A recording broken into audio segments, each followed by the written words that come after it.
To be just transparent as I can be, I wouldn't want to do this job without the opportunity to change people's lives. I wouldn't do it for money, just for money alone. To me, that would be very empty. Culture drives profitability, and healthy people make healthy businesses. Welcome to the $100 Million Mindset, the source for business owners who aspire to scale, grow, and reach their full potential.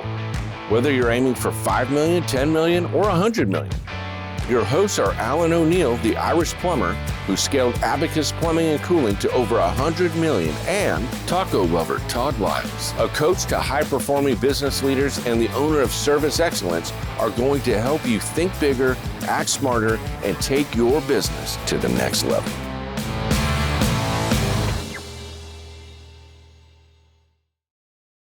I'm calling today's episode The Pastor in the Pipes, how a burned out minister built a mission at Baker Brothers. Today's guest, as you probably know, didn't start in the trades. He actually grew up in the church.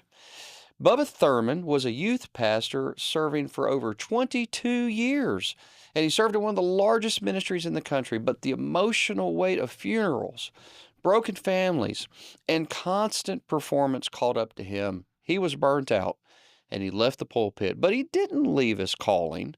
Today, Bubba is the president of Baker Brothers in Dallas. He leads hundreds of team members and one of the most respected brands in the trades, but he still sees it as a ministry. In fact, every Wednesday morning, he leads what some texts call church at the shop.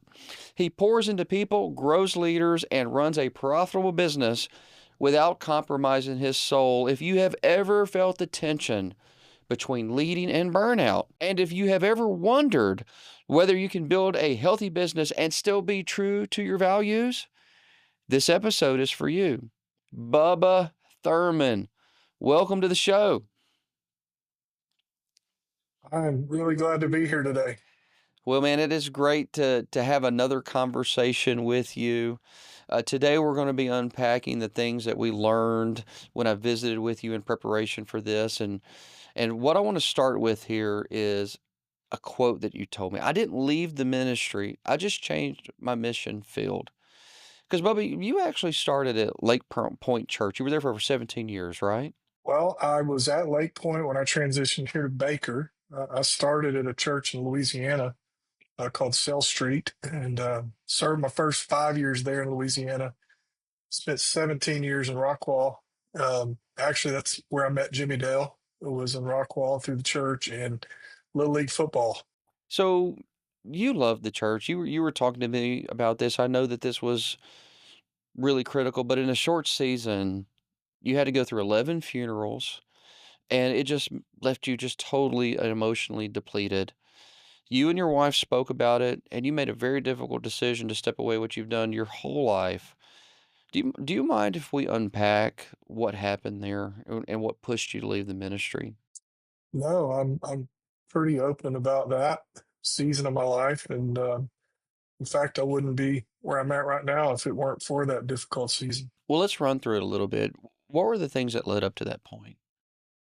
Well, I believe, Todd, it really begins with how God made me. I'm an all or nothing kind of guy. I give all of my heart to everything I do. And I ran really hard for 22 years. I literally cared about every student, and I wanted to impact as many of those kids as I could. And so sometimes that meant late nights. It meant situations that were undesirable.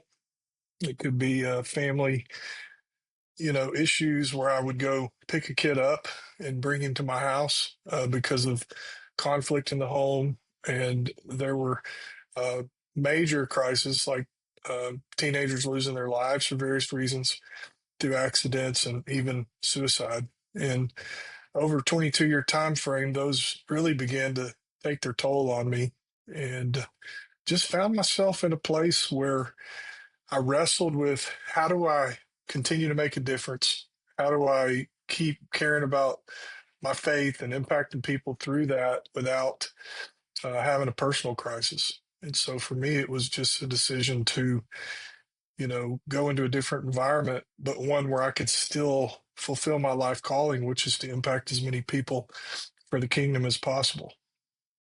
And um and that's where you ended up moving over to Baker Brothers. So how did that happen? How do you go from I'm fulfilling a mission at church and a calling to I'm going to leave the church altogether and my vocation is going to be in plumbing? But yet I'm still wanting to pursue a ministry, even if it isn't directly attached to a church. How did Baker Brothers happen for you? Well, a lot of people said, "Hey, I heard you quit the ministry," and so one of the things I like to talk about is I really never quit the ministry. I just changed the address of my vocation.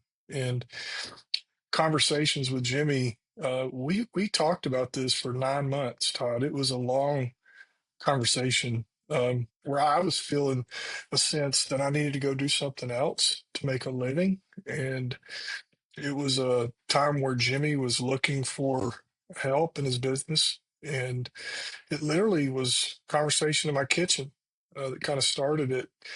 And to me, when I heard Jimmy talk about his heart for people, we had that in common. And not knowing, kind of the other side of the coin in terms of vocation or trades, his mission was very open to impacting people. And I know you've met Jimmy Dale, and you know him. His heart for people is very big, and so that was kind of a natural fit. Um, we knew that I could learn the other parts of the business through coaching and experiencing things and learning how to interact around home services, but the part that was natural for me was the people part. And so I kind of had a really cool vision about the opportunity there. So I was excited about something new and different. It came at a perfect time in my life. That's wonderful. So when you left and you started doing this, would you describe it initially more as culture shock or culture fit? Like, was it good right off the bat, or was it like, holy smokes, I've never been around guys like this? What was it from your experience? Yeah, the business side of it was a little bit overwhelming. It's very complex, but I found the people side of it to be very similar. Like, different age, different. I would say, the people at work as a whole. You saw more people that didn't go to church or didn't really talk about their faith much. But I feel like in terms of just being open to conversations about being a better dad, being a better husband, making an impact with their life, I felt like that was fertile ground.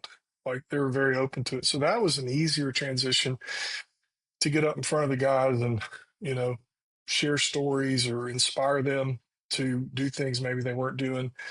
The business side of it was a little bit more of a growth curve. People, I felt like it was pretty easy transition. Bubby, you've told me that your Wednesday meetings feel a little bit like church. I want to know from you, what does that mean? Well, we've actually had to go to two services. I always joke with the guys because we outgrew the space. So we have plumbers on Wednesday. Thursday, we have electricians and HVAC technicians. And it literally is that moment in my week that I would do for free. Like it doesn't feel like work. And so we have a quarterly theme every quarter. We create T-shirts, banners, and right now it's win the day. So we're talking about 10 things winners do.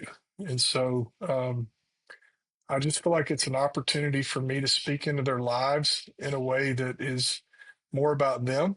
It's not always just about performance or work. It's more about the person. And over the years, man, I've just gotten incredible feedback from, giving out books. I gave out two books to a new dad last week on becoming a parent, and that was really cool. But it just gives me it's probably 15-minute talk every week, and it literally is the highlight of what I get to do here. That's great, man. And how did these little church meetings get started? It was something that I wanted to do right out of the gate. Like the first week I started, I did my first theme talk. And it was something Jimmy and they had a morning meeting anyway. And so we added this element to it, not just look at the data, look at callbacks, look at, top performers. It was more of a, hey, let's take just a few minutes here and talk about who these people are. And, for me, it was just pouring into our team in a way that, helps them grow. Not just, in their career, but we talk about inside game, outside game a lot. And so it's focused on their inside game. I love it. So I want to move into talking a little bit about the culture that you've been building, you've been able to build there, and also just this concept of taking it one morning at a time. Um, you told me something that was really pretty interesting, which was I believe I know the heart of Jimmy for sure, and he's been a guest on here, and what an amazing story that was. But Jimmy didn't talk very much about what the business was like before Bubba came on board. It was a little bit more of a conversation about Dad versus me, not versus, but before Dad, after Dad. And you told me that one of the things So, that you first started focusing on was little lessons. Like I think you said the first lesson was don't step over the trash because if we care here, we'll care out there. And that's part, even right down to the shirts that you're having made. That's part of a thumbprint on church ministries, right? It's like churches do a really, really good job, from my experience, at keeping the property beautiful. They know it's got to look nice. Parking lot's got to look nice. People got to be greeted well.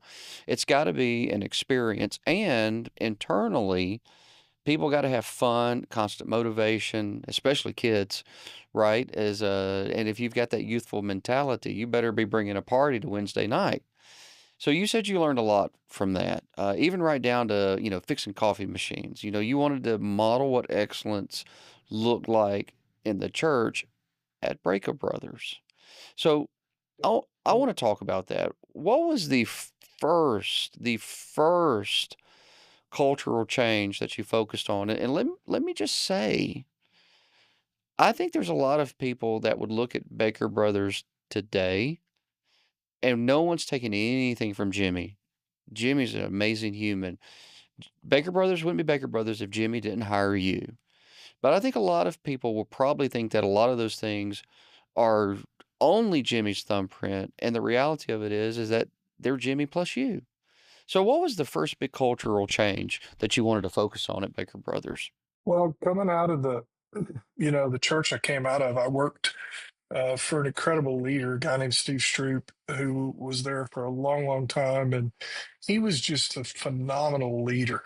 And so one of our core values when I was at Lake Point was excellence honors God and inspires people. And so when I came to Baker, I wanted to just embody this idea of excellence. And also another quote, and I'm going to lose track of who to give credit to, but it's how we do the little things, is how we do everything. And I've always been a proponent of that the things that some people think don't matter, that's just a reflection of how you do everything. And so my thought was, Todd, if we get it right here, like if we have this standard of excellence when the guys show up, that the building's clean, the restrooms clean, things are, where they belong, that's going to carry over to our customers. The guys are going to provide that same level of service that we provide for them. And so, literally, my first campaign at Baker was around picking up trash in the yard. It was, hey, let's own it. Please don't step over, whether it's a shoe cover, a coffee cup, something off a truck. And it was unbelievable just watching that take place. I would go out in the yard every morning to catch people picking stuff up. And that's when I felt like, oh man, they get it. They're going to buy into this. And it was really a cool thing to watch. And then when we were able to relocate our shop to a new shop, we were able to do some really cool things to, you know, I guess to uphold this value that, man, we need to do things the right way here because that's what we're asking them to do out there. And I think it translated. I like what you said, catch them picking stuff up. That's a subtle thing that if the listener's not tuned in, they won't hear it. You didn't go out into the parking lot to catch them not doing it so you could get on to them. You went out there to see who you could catch doing the things that were right so you could praise them. And I, I, Absolutely. I caught it, Bubba. I picked up what you were putting down. Well done. Now, in Well, your experience, how is preaching and these meetings that you run on Wednesday similar?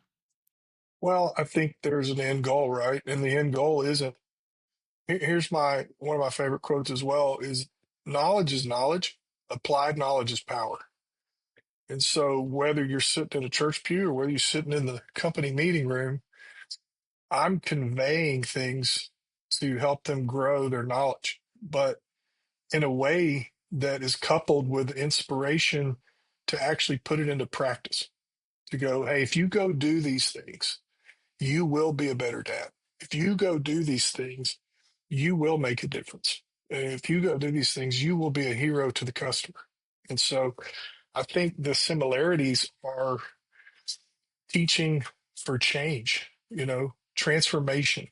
And I know that's probably a weird concept to go, hey, we're a home services company and we're going to talk about transformation, but it's the same. It's just one is a spiritual platform that is a destination where people go and they go, man, I want my life to change. I want to look, more like Jesus. I want to become, um, I guess, I want my life to be meaningful. But I think people go to work, Todd, and I think we just bypass this idea. People are seeking meaning. Like they really want to make a difference. They want to know their lives mattered.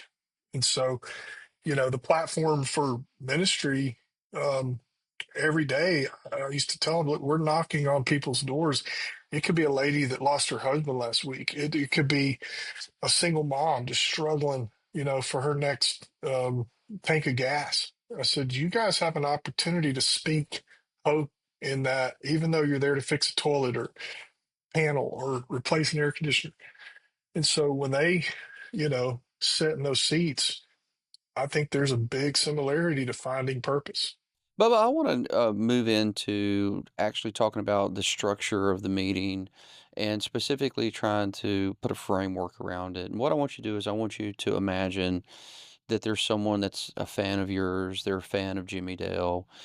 They know that you guys famously have these wonderful meetings. And I'm going to sort of start high level and then I'm going to bring it down. You have your 15-minute meetings that you do on Wednesday morning and then on Thursday morning. And the purpose of that one is motivation, it's establishing theme, reinforcing the theme. I love that.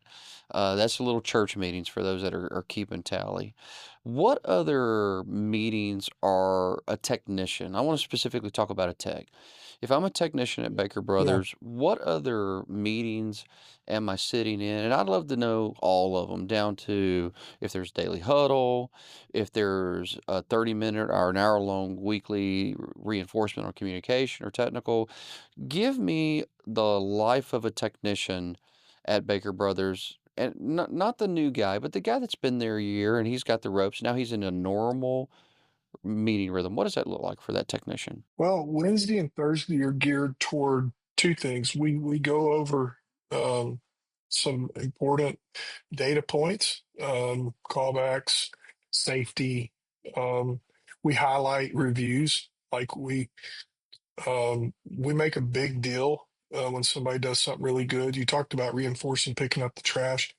We do that in every arena. If a guy changes a flat for a lady on the side of the road, um, tons of stories come out of that, and that's a part of the Wednesday Thursday. I do the last 15 minutes, but we do recognition in the first half of that meeting every single week as well. They do have huddles, so they meet with their managers as a group. Um, they go around in a circle and they report, how the day before went, and then they talk about the day ahead of them. The value of that, and we've been challenged on that a lot. People go, well, isn't that a waste of fuel and it's an added expense? Um, But the beauty of it is we get a chance to look those guys in the eye every day. And I say guys, we have ladies too. So I say that as a collective group, but we can do kind of the eye test. And to be honest, Todd, the value is when they're here for meetings, I pay attention to the guy with his head down or the guy that's not himself. And it gives me or another manager an opportunity to go, man, hey, what's going on? So those are regularly scheduled. We do them 3 days a week right now, plus the Wednesday. Um, Pre-COVID, we did them Monday to Friday, but we do have a couple days where they dispatch from home.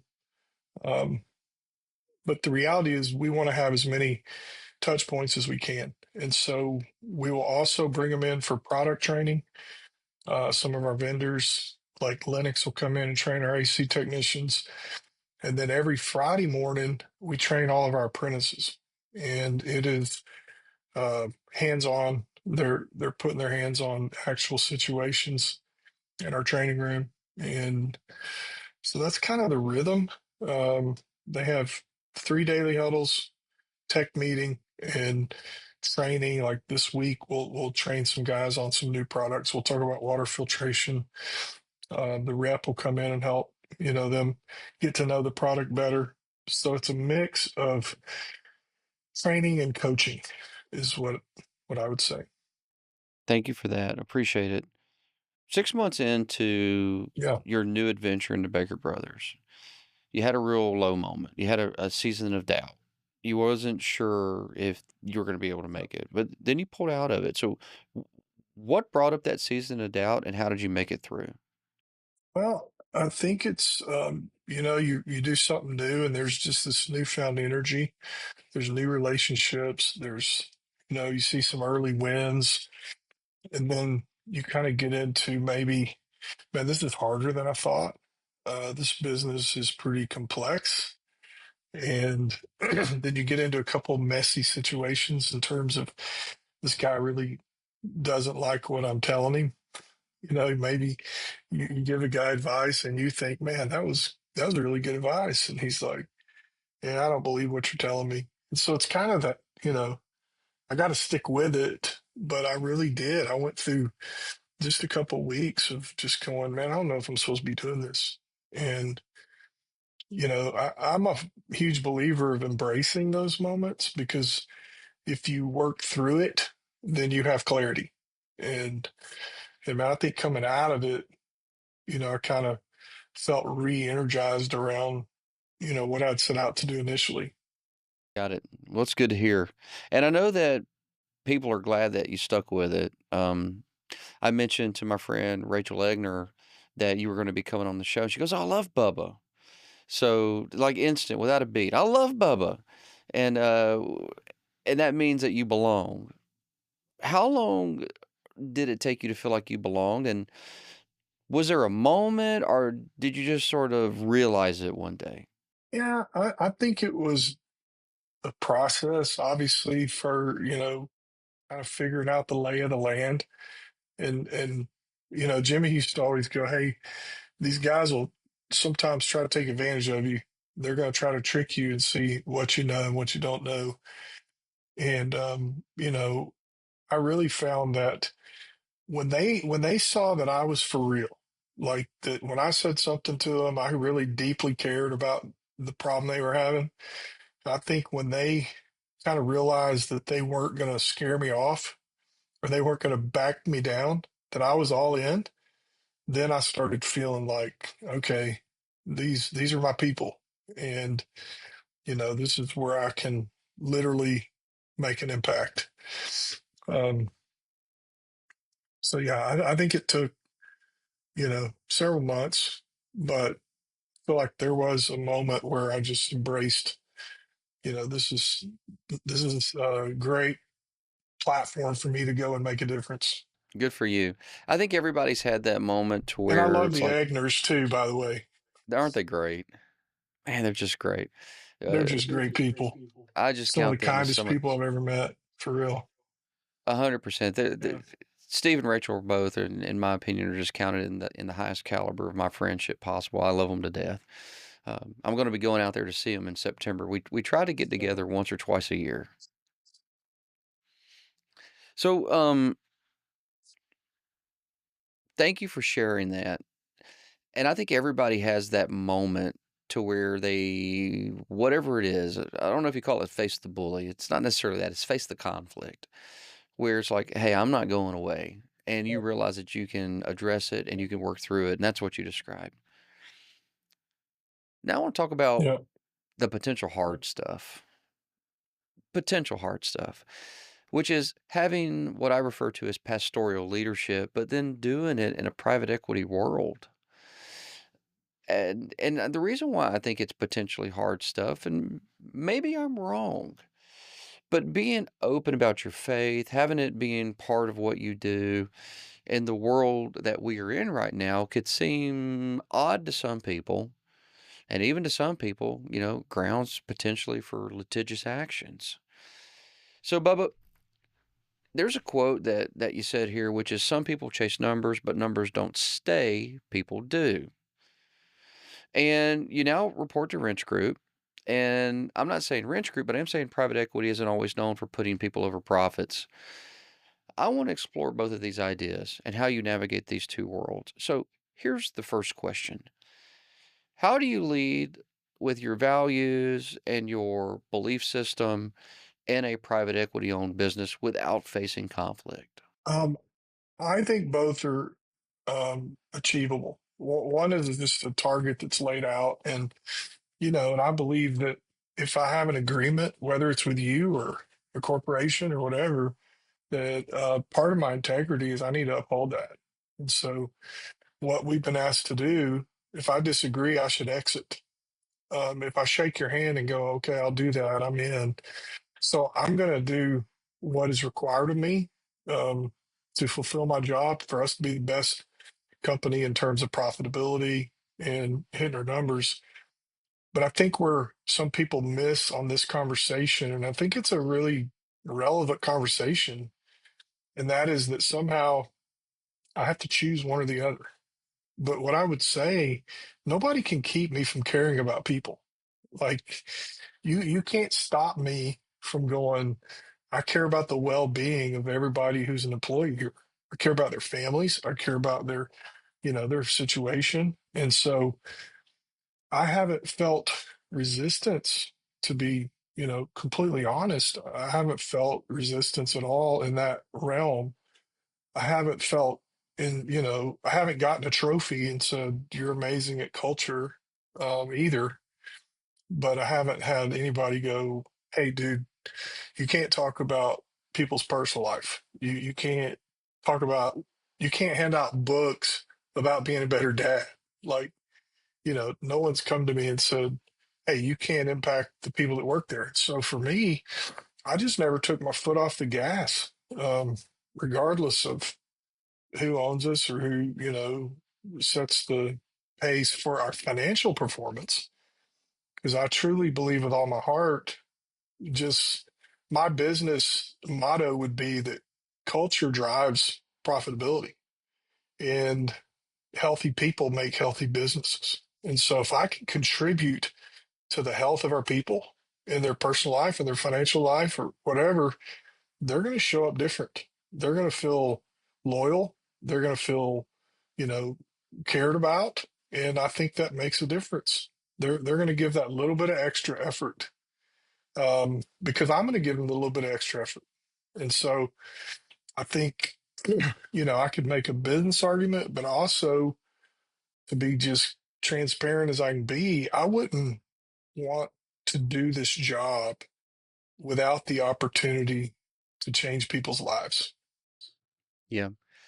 You know, Bubba, I I'm wouldn't do it for money, just for money alone. To me, that would be very empty. Bubba, I'm pretty sure that I read somewhere that a person should pray without ceasing.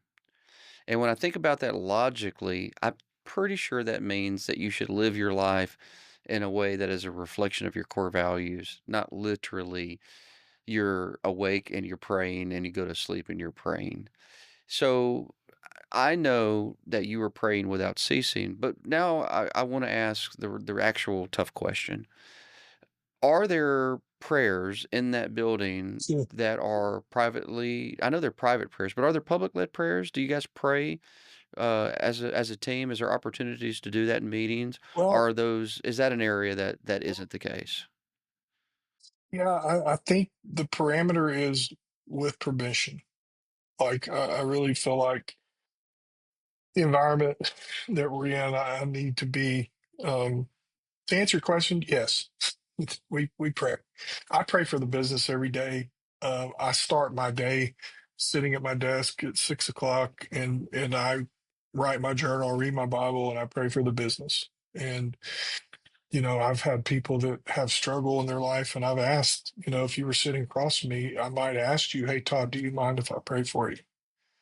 And I think there's agreement where someone would have to say, sure, that's okay if you do that before, we would just do it anyway. And I do think that's a challenge sometimes for me in the world we live in, you know, but at the same time, I'm not limited to my faith is integrated with everything I do. It's just a part of who I am. There's no separating it. If you're going to get Bubba, you're going to get his faith. Yeah, I mean, it's what drives me. I mean, it's the good in me, to be frank. I don't have anything in me that's desirable or good or, you know, worth following apart from my faith. That is the good in me. So, one more question about your faith, especially in the private equity world, and I guess we got to say with Rich Group. And so far, Rich Group is getting some kudos from you, and it sounds like they're well deserved. Have you ever felt any pressure to tone it down from them? I haven't personally. I mean, no. They've been great partners for since 2017. I feel like I've always been given the opportunity to be authentic to who I am. Um, and I would give other people the same, you know, grace or permission or whatever. Like some people go, well, what about that person? That doesn't bother me. You know, I'm open. If anybody's a person, then I value that person. That's excellent. I appreciate that. Well, I want to roll into the last segment that I have here for us today, which is servant leadership, which you've been touching on. So really, we're going to dial into sharpening the axe. And I like something that you told me. You said that if a business grows 10%, then I have to grow at least 10% too, which means you've got to stay at the level or beyond that level. And I like that. Now, having admit that you have burned out in the past because you have ran too fast, you've shared with me that you realize just how important rest is. And you do that intentionally with your rediscovery rhythms, with your praying, you journal, you read 10 pages of Proverbs every morning, and you also seek people for wisdom and they seek you for wisdom, right? So you're constantly surrounding yourself with good people and taking the time to reflect. And I think that's wonderful. Um, in the last episode that I did, I visited with an old friend, great guy, Mike Wilson, and he's like you in the sense of his name isn't on the building. He's a entree leader. He is a person that didn't found it, didn't own it, but he treats it like his. And I asked Mike, "How do you handle the stress?" And his answer was, "It's not healthy. I'm not telling people to do this. I just work more. I work more. I work more. I work more." And at the end of it, I'm like, Mike, as someone who cares about you, I know you watch your metrics. I need you to watch your metrics because that can be dangerous. But you've made it clear to me that you believe that rest is part of actually performing at the highest level and sharpening your axe. So tell us about that. I really want to know. And before you jump in, Yeah, I just want to yeah, make one more comment. yeah. And the last comment I want to make is observationally, it does seem to me that the leaders of Wrench Group do seem to be afforded time to have nice periods of rest and vacations. I've seen that through Alan, Jimmy, through lots of people. It looks like you guys are actually living life and not just working. So talk about that a little bit. Yeah, I mean, there is definitely, I get encouraged, my direct supervisors, Blake Steffen, and, there's been multiple occasions where he's just spoke to, hey, take care of yourself. Or if I tell him I'm gonna take a day off, but I'll be available for a call, he'll go, don't worry, we'll talk Monday. So there is an encouragement, to be healthy. Healthy leaders lead healthy companies, and I just think that that has to be intentional. And I don't always get it right. I mean, if I'm being dysfunctional, sometimes I try to work my way out of a rut. But I have wise people around me. I have a group of men I meet with every Tuesday night, and man, they'll bust my chops if I'm not, taking care of myself. And so I think that accountability is good. But I think there's just a fundamental belief, Todd, that I have. We say sharpen the axe, but some people may not know the whole story. It talks about the effectiveness of the axe. How many swings does it take to chop a tree down? Well, I can chop away at a forest, and if I don't ever stop and sharpen the axe, my effectiveness gets really dull. And the idea of stopping, just some people just can't handle the thought of going, well, I need to take a day off. I need to read a book. I need to go for a walk. They almost feel like, that's being soft or weak or whatever. I think it's the opposite because Billy Graham, who, whether you're a spiritual person or not, everybody knows who Billy Graham is. Some would say he's the greatest preacher ever. And what he said in his later years is profound. He said, if I could do it all over again, I would preach less and read more. And I'm like, wow, that came from a dude who made a profound impact on humanity. And he's saying the very same thing. If I read more, my sermons would have been more powerful and profound. Therefore, I would have been more effective. And so I definitely think, the hard work of a growing organization. Some guy could start and have a $3 million business, and he turns around, blinks three times, and it's $30 million business. And for him to be a leader at a $30 million level, you have to go, hey, what have you learned? Where have you grown? Where have you learned to be a better communicator? Where have you learned, how to market your business or lead your people or do training at another level? Because it doesn't stay the same, and you have to grow with it or it will chew you up and spit you out.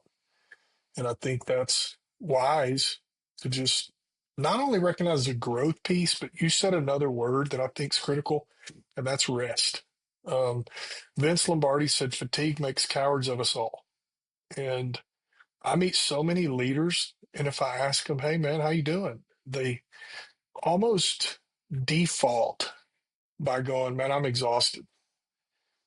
I'm tired. I'm worn out." And to me, that's a problem because I think you make poor decisions when you're tired, fatigued, burnout. I know I do. And so rest is the other component. And I don't mean just being a sloth. I mean just mental rest. Just do something else. Do something fun, you know. Self-care, I think, is critical. I'm only as good to others as I am to myself, which is a biblical idea, by the way. Yeah, I agree with you. I'll tell you what I find fascinating about people that are really hardworking go-getters is that most of them that are winning are not lazy. I've met very few people that are winning that are lazy. What I have met though are a lot of people that will absolutely fatigue themselves. And I know the amount of and I'm not even talking vacations now. I'm talking sleep. I know that varies in somewhat of degrees, but the average human needs about Yeah. 7 to 8 hours. And that seems to be the place where people are sacrificing. They're working off 4 and 5 hours, thinking that that's not going to affect them, and it does. And when you look at like what the best CEOs on the planet have to say, they will say that being a great operator, being a great leader, being a great CEO, being a great president is actually substantially less about vision and vision casting, and it's substantially more about just making the next best decision quickly and accurately. And what we know is that you can't make good decisions quickly and also accurately when you are exhausted. You got to rest. Well, I don't do very good in that area. Um, I need to do better. Yeah, I do read a lot. I feel like there's areas I sharpen the axe, but I probably do not get enough sleep. Um, so I'm just being transparent. That's an area in our podcast today that I need to go pay attention to. And I've always just said, people write it off. I'll go, I don't require a lot of sleep. Like I feel if I sleep more than 6 hours, I don't feel very good. Like my back hurts you know, but I've read the same research you have. So I need to work on that one. Well, I hope that that works out for you. I operated on years with very very little sleep, working a job and in college and dating my wife, and but I mean also I was 21. I need the sleep today. All right.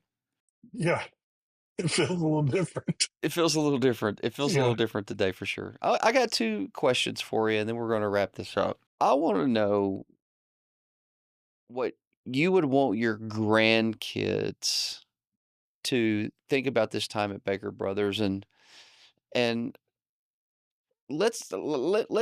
me paint the scenario for you. Jimmy, I'm sorry, pardon me. Bubba, you're retired.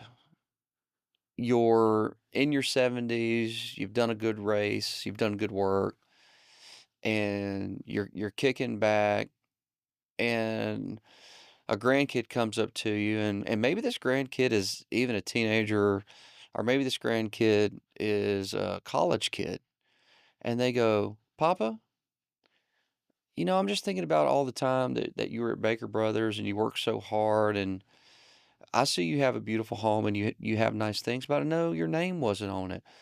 Papa, why did you work so hard for someone else? What would you say to that grandkid? I would say the joy in life is in what you do for others, that it really isn't about being in the spotlight or, my legacy.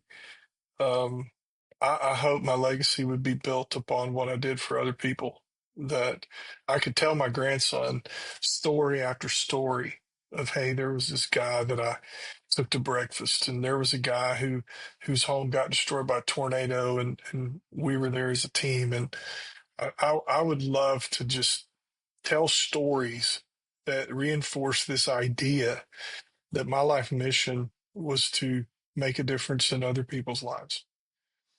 Um, that that's what I would do. Bubba, your answer demonstrates the truthfulness behind the statement of you referring to yourself as a servant leader. And I really appreciate that. And in the big scheme of things, who owns what is totally relative, because you know that it is a stewardship of all things. So this is going to be the last question, Bubba. What is your favorite proverb and why? Um, I would say um, I have like half the book um, literally highlighted, and I think it's just full of wisdom. I mean, literally, I wouldn't know, Todd, where to. I'd have to read you the whole deal, but let me pick one here while we're at it. It'd be Proverbs 31, and it says it says the sorry, I need my readers. If you'll bear with me, I have this with me, but it talks about King Lemuel, and it says, "Oh my son of my vows, do not spend your strength on women, your vigor on those who ruin kings. It is not for kings Not for kings to drink wine, crave beer, lest they drink and forget what the law decrees and deprive all the oppressed of their rights. And really, it says, speak up for those who cannot speak for themselves, for the rights of all who are destitute. Speak up and judge fairly. Defend the rights of the poor and the needy. And so he parallels this idea to Lemuel around there's a lot of folly. And I'm not taking a position on, whether someone drinks alcohol or doesn't. That's an illustration here that just says, hey, don't waste your time on things that don't matter, but think about those who don't have a voice. Think about those who you can literally stand in the gap. And so if I look at the lot of my life and I go, okay, what do I want to achieve? I want to do things that are eternal. I want to do things that matter. And so if I can, speak into the technician who didn't have a dad, if I can be that dad, if I can be that voice, if I can cast a vision for what his life could be like, even though he grew up without a father, to me, that is more valuable than what Proverbs 31 talks about, just being foolish or living for the moment or, doing something that feels fun to the flesh. And,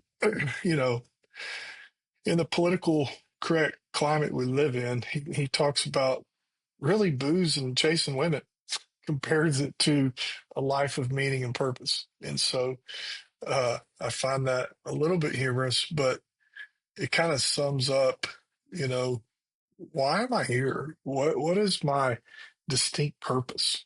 And man, that part about being a voice for people that don't have a voice, it really resonates with me. Um, I think you can cast vision, and I love painting a picture with words of where someone could be. I'm fascinated with that. Like you can be a first generation at something. You can put your kids through college, even though no one put you through college. You can own a house. You can have an incredible marriage, and for them to kind of go, really, I I can do that. I can do those things. I think you're giving a voice um, to people who maybe don't have a voice. And I don't know, it's my favorite Proverbs. Like I told you, I have this. This right here is one of my best tools every morning. It's this highlighter. And so there's a lot of wisdom there.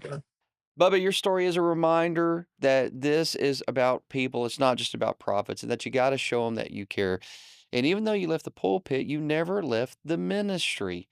And what you've done at Baker Brothers with the culture is a testimony to anyone that believes that ministry can happen in any place. You are leading with conviction, consistency, and you're leading with your favorite word, which is care. Now, listener, if you liked what Bubba had to say, this was different than some of the other shows that we've done, but I know that someone out there is feeling a little bit burned out. They're wondering if their life has purpose. They're thinking, do I have the $100 million mindset even though I actually don't own the company? I want you to send this to them because Bubba Thurman just gave us a masterclass in leading from the heart. And that is what the $100 million mindset is all about. Thanks for having me, Todd. It was a pleasure. Hey, thanks so much for watching the show this week. Head over to toddliles.com/mindset to get the show notes. Please make sure to like, subscribe, and follow so you never miss a new episode of the show. And if you enjoyed this episode, then share it. It really helps us get the word out. You've been watching the $100 Million Mindset with Alan O'Neill and taco lover Todd Liles.